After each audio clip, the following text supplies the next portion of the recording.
Many young adults in the criminal justice system only understand the law as something that could get them into trouble.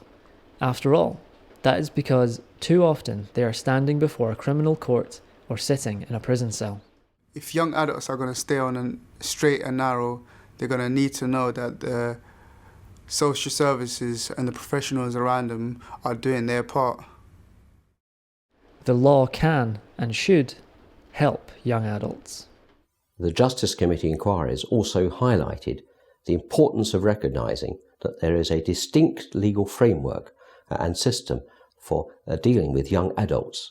And that applies both in criminal law but also in related areas such as social welfare law. And it's really important that practitioners, judges and all the agencies involved with them are fully aware of that. Those who understand the challenges young adults face can also see why it's so important to receive appropriate legal support.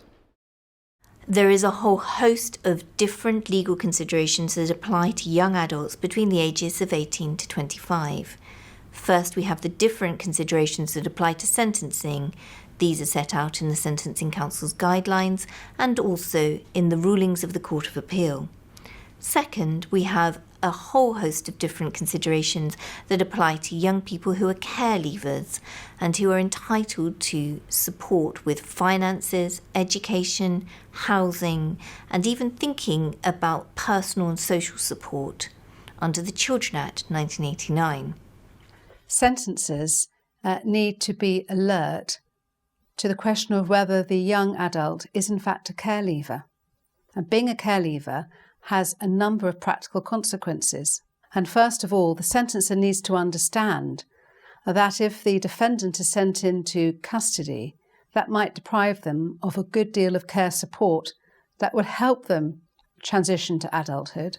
In addition to the usual pre-sentence reports, sometimes psychological reports or even psychiatric reports, I think an advocate can advance their client's case by ensuring that they gain all of the valuable information about them. And that can come from a number of sources. It may be family members, or it may be grassroots organisations that young person's involved in, whether, for example, they be football teams or even local youth and community organisations that the young person is engaged with. And that way you can get a holistic view of that young person, which focuses on more than just their offending behaviour.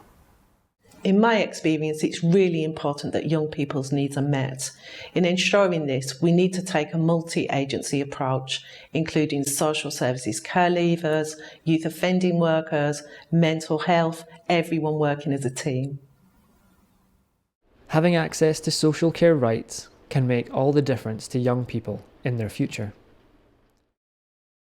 Getting support from the Howard League made a big difference in my life. Young adults need support with everyday living, such as paying bills, cooking, and things that they can really help them progress in life.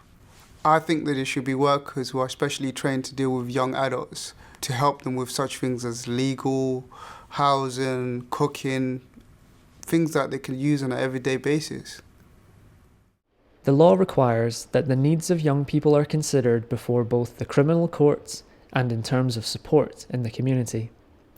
Receiving the right outcome before the courts, together with timely aid and support, has a big impact on their chances of a positive future and a crime-free life.